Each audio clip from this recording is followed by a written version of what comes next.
Hello guys, good morning to everyone. E aí pessoal, sou Thales, esse é o meu canal dedicado ao inglês. We cover from basic to advanced, cobrimos do básico ao avançado. Right now we are focusing on English grammar, né? Até o momento, desde a criação do canal, nós estamos focando na gramática. Mas existem outros tópicos que eu pretendo falar, como vocabulário, expressões idiomáticas, phrasal verbs, inglês para negócios. Então, there is a wide variety of content I want to talk about. Então, tem muita coisa que eu quero falar, mas primeiro vamos encerrar o ciclo da gramática. Nós temos duas playlists. Este vídeo que você está assistindo faz parte do nível básico, né? Tanto que o vídeo começa com a palavra básico. Todo vídeo que começa com a palavra básico e está na playlist do nível básico, que eu tenho duas playlists diferentes, é direcionado a quem é iniciante, right? So, if you are a beginner, it's your first time studying English, I highly recommend this playlist. Então, se é a primeira vez que você está estudando inglês, recomendo a você essa playlist. There is another playlist named Intermediate Advanced. Tem uma outra playlist intermediário avançado que é direcionada a quem já conhece melhor o idioma. Tanto que todos os vídeos que começam com Intermediate Advanced são inteiramente em inglês. Right? So, you have plenty of options, many videos available. Você tem mais de 400 vídeos disponíveis para assistir, cerca de 200 em cada playlist. Divirta-se, have fun, subscribe to the channel, assine o canal, hit the notification bell, ative a notificação, porque eu faço upload, eu carrego vídeos quase que diariamente no canal, né? Tem muito conteúdo ainda para ser gravado. Give a thumbs up if you enjoy the content of my videos, ok? Well, today we will talk about combinations between verb preposition. Vamos falar da combinação verbo e preposição. No vídeo anterior nós falamos de adjetivo mais preposição e hoje nós vamos começar a falar de verbo mais preposição, né? Preposição é um tópico maravilhoso em inglês, né? É um dos tópicos que eu mais gosto de estudar, mas é um dos mais complexos, né? Um dos mais chatinhos, digamos assim, porque você tem que memorizar o verbo, qual é a preposição ou quais são as possibilidades de preposição que você usa, né? Porque um verbo ele pode tolerar mais de uma preposição, sendo que cada preposição vai ter um significado diferente. Aí você vai entrar na seara do phrasal verb, né? Os verbos frasais, e que a combinação verbo-preposição pode significar algo completamente diferente, né? Let's get into it. Vamos começar? Vamos começar. Hoje eu só vou gravar um vídeo do nível básico. Eu gravei um nível do nível avançado. Vou ver se eu gravo um vídeo maiorzinho para compensar os preâmbulos, right?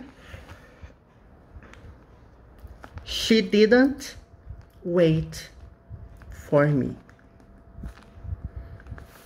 Ok? We had a meeting. Nós tínhamos um encontro. Not a date. Não é um encontro amoroso, não. Tínhamos uma reunião marcada e ela não esperou por mim. Right? I was late. Eu estava atrasado. Então, she didn't wait for me.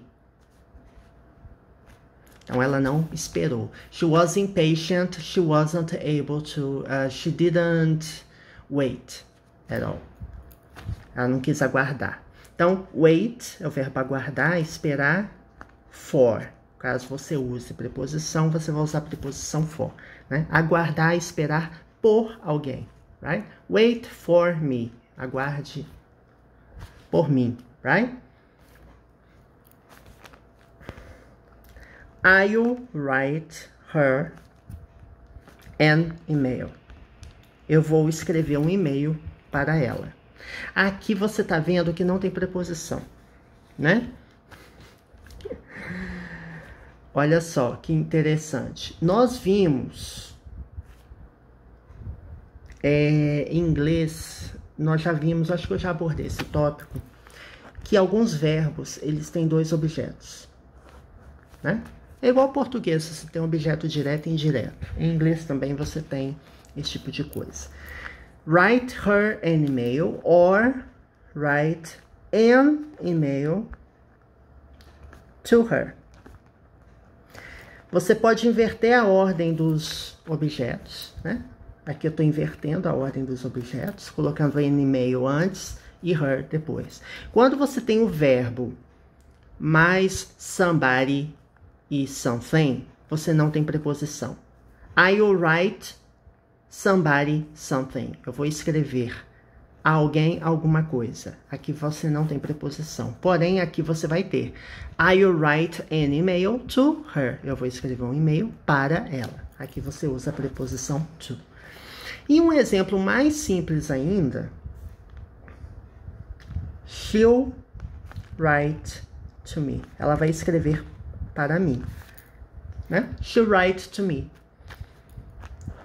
Então, o objeto referente à pessoa, ele exige a preposição to, no caso do verbo write. Ok? This notebook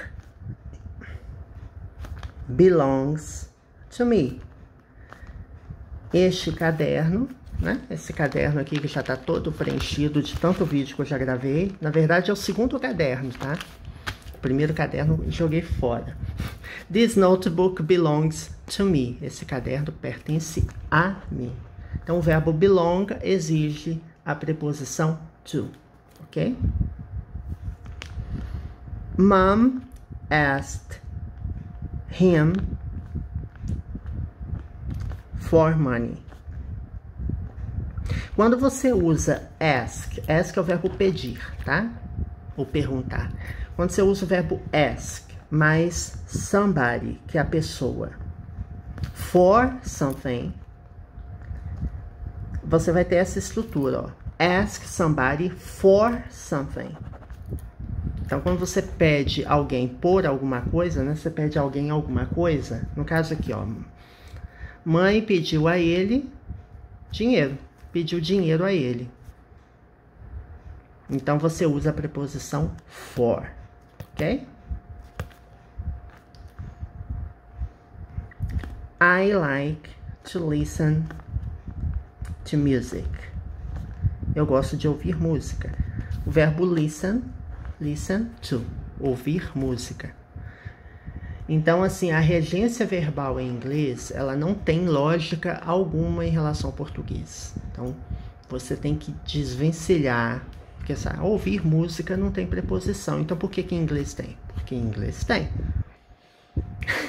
Né? Tem coisas que não tem explicação, você tem que memorizar. Então, assim, regência verbal, regência nominal, né? A regência até de substantivos, de adjetivos, de verbos. Aqui eu tô mostrando os exemplos mais básicos. Tem exemplos muito mais complexos, né? Como aqui não é um vídeo de nível intermediário avançado, a gente vai focar nos exemplos mais comuns. O importante é isso também, né? A gente tem que saber os exemplos mais comuns, são mais usados, você ouve mais, quando você lê um texto, você vê a expressão, então você vai memorizando aos pouquinhos, alright? Don't worry about it. Não fica dedicando, listen to, ask somebody for, belong to, não fica focando em memorizar.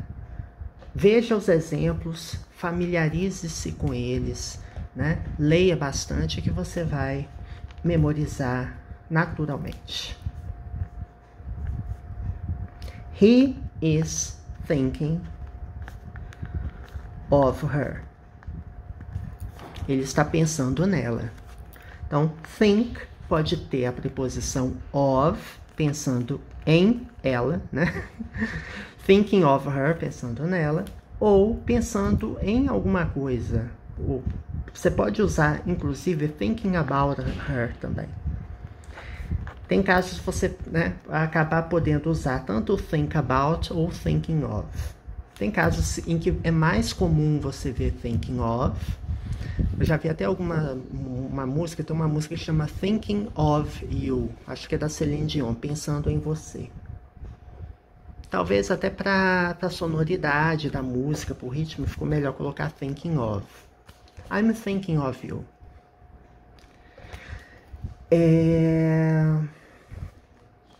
He is thinking about getting...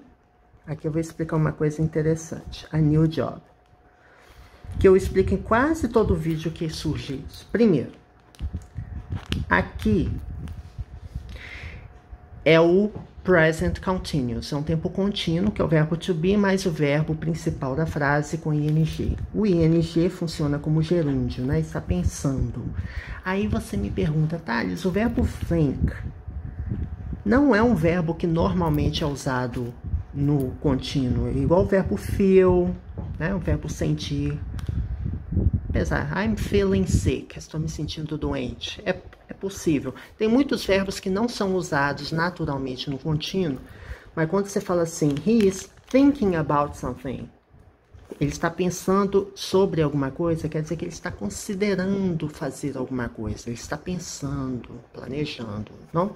Então, ele está pensando em conseguir um novo emprego, right? He is thinking about it, está pensando a respeito disso. Então, think about. A combinação pode ser think of, thinking about, tá? Você pode usar of também, não tem problema. Uma coisa importante, depois de preposição, quando você tem verbo, o verbo vem com ing, tá?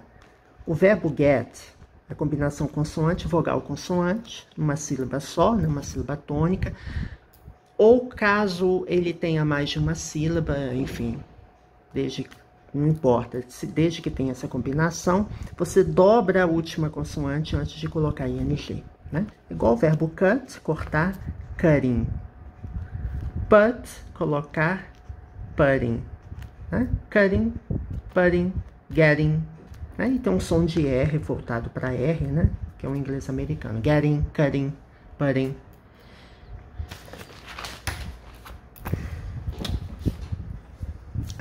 Vamos ver aqui. He thanked me for coming. Ele me agradeceu por ter vindo, né? Por vir. Acho que o verbo thank, o passado é thank mesmo. Deixa eu certificar.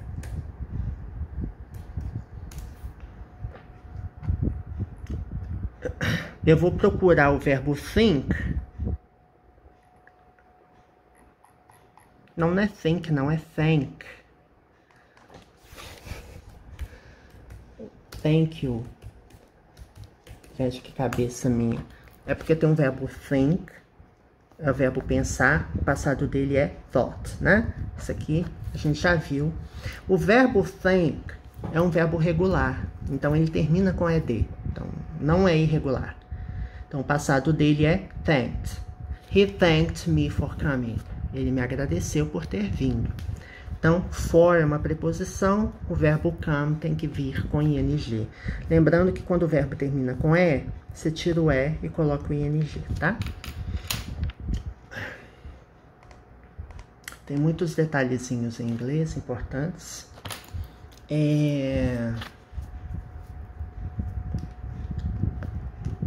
Can I speak to your manager? Please. Tá certo ou tá errado? Tá certo.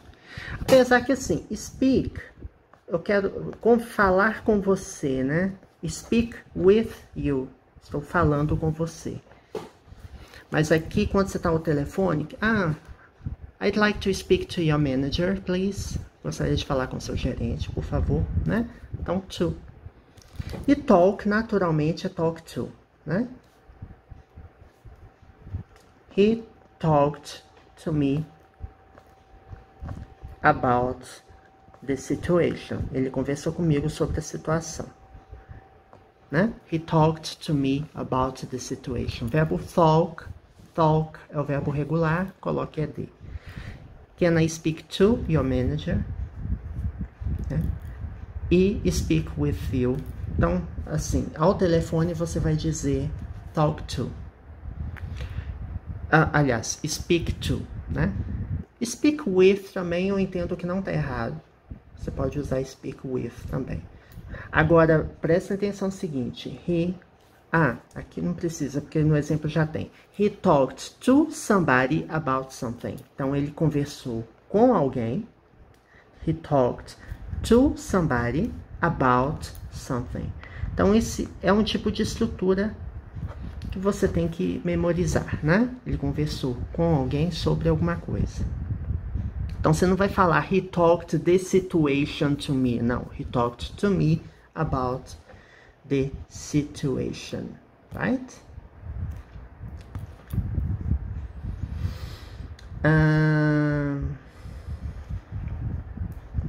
Phone me, ligue para mim. Não é phone to me. E call me, ligue para mim. Então, em inglês, os verbos phone e o verbo call também não exigem preposição. Então, muito cuidado aqui. Aqui tudo no sentido de telefone, mas pode ter outros sentidos também, né?